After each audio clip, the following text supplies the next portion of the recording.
कर्तृत्ववान महिलांच्या प्रेरणेतून विद्यार्थिनींनी स्वतःचे स्वतंत्र अस्तित्व निर्माण करावे असे आवाहन प्राचार्य शरद शेजवळ यांनी केले. मराठा विद्या प्रसारक समाज संस्थेच्या जनता इंग्लिश स्कूल व उच्च माध्यमिक विद्यालय दिंडोरी येथे जागतिक महिला दिन उत्साहपूर्ण वातावरणात साजरा करण्यात आलाय. त्या प्रसंगी प्राचार्य शरद शेजवळ अध्यक्ष स्थानावरून बोलत होते. प्राचार्य शरद शेजवळ पुढे म्हणाले की समाजाच्या प्रगतीमध्ये महिलांचे योगदान अत्यंत महत्त्वाचे आहे. सावित्रीबाई फुले, अहिल्याबाई होळकर, झाशीची राणी यांसारख्या महान महिलांनी आपल्या कर्तृत्वाने इतिहास घडवलाय. त्यांच्या कार्यातून प्रेरणा घेऊन आजच्या विद्यार्थिनींनी शिक्षण, संस्कार व आत्मविश्वासाच्या बळावर जीवनात उंच भरारी घ्यावी. महिलांनी स्वबळावर स्वतःचे स्वतंत्र अस्तित्व निर्माण करून समाजाच्या विकासात सक्रिय सहभाग घ्यावा असे आवाहन त्यांनी यावेळी केले.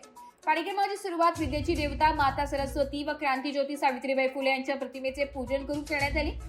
यावेळी उपप्राचार्य उत्तम भरचट, पर्यवेक्षक धर्मराज टोपले, राजेंद्र शिंदे, तुकाराम शिंदे तसेच विद्यालयातील ज्येष्ठ शिक्षिका व्यासपीठावर उपस्थित होत्या. महिला दिनानिमित्त विद्यालयातील सर्व महिला शिक्षिका व सेविका यांचा गुलाब पुष्प देऊन व पेन देऊन सन्मान करण्यात आला. या कार्यक्रमात विद्यार्थिनींनी इतिहासातील थोर व कर्तृत्ववान महिलांच्या भूमिका साकारत त्यांच्या कार्याचा परिचय करून दिलाय. त्यांच्या सादरीकरणातून महिला शक्ती, धैर्य व कर्तृत्वाचा संदेश प्रभावीपणे विद्यार्थ्यांपर्यंत पोहोचलाय. महिला दिन कार्यक्रमाचे नियोजन ज्येष्ठ शिक्षक अरुण पाटील, श्रीमती सविता गुंजाळ, श्रीमती ज्योती पवार यांनी केले. कार्यक्रमाच्या औचित्याने विद्यालयाच्या ज्येष्ठ शिक्षिका श्रीमती सुमन विरकर यांना शैक्षणिक, सामाजिक, पर्यावरण तसेच इतर क्षेत्रात केलेल्या उल्लेखनीय कार्याबद्दल जळगाव येथे मिळालेला महाराष्ट्र भूषण पुरस्कार बद्दल त्यांचा प्राचार्य शरद शेजवळ यांच्या हस्ते सत्कार करण्यात आला.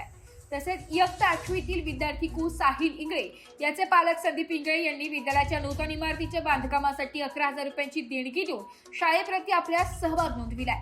कार्यक्रमाचे प्रास्ताविक विद्यालयाच्या शिक्षिका श्रीमती माधुरी अहिरे यांनी केले. शिक्षक मनोगतात ज्येष्ठ शिक्षिका श्रीमती अर्चना जाधव यांनी जागतिक महिला दिन 8 मार्च रोजी का साजरा केला जातो यामागील ऐतिहासिक पार्श्वभूमी विद्यार्थ्यांना सांगितली आहे. शिक्षक गणेश पवार यांनी महिला सन्मान ही केवळ एक दिवसाची गोष्ट नसून प्रत्येकाने आपल्या दैनंदिन जीवनात स्त्रियांप्रती आदरभाव ठेवणे गरजेचे असल्याचं मत व्यक्त केलं आहे. विद्यालयाच्या शिक्षिका श्रीमती साधना पेलमहाले यांनी मुलींसाठी प्रेरणादायी अशी स्वरचित कविता सादर केली आहे. तर संगीत शिक्षिका श्रीमती अपर्णा देशपांडे यांनी स्वलिखित गीतांचे प्रभावीपणे सादरीकरण करून कार्यक्रमात उत्साह निर्माण केलाय. कार्यक्रमाचे सूत्रसंचालन इयत्ता 9वीतील कु समृद्धी तर आभार प्रदर्शन कु क्षितिजा हिने केले. कार्यक्रमाचे नियोजन विद्यालयाच्या सांस्कृतिक समितीच्या वतीने करण्यात आलं. कार्यक्रमाच्या यशस्वीतेसाठी विद्यालयातील सर्व शिक्षक व शिक्षकेतर कर्मचाऱ्यांचे सहकार्य लाभले. एस मराठी न्यूजसाठी कार्यकारी संपादक संतोष कथार, दिंडोरी.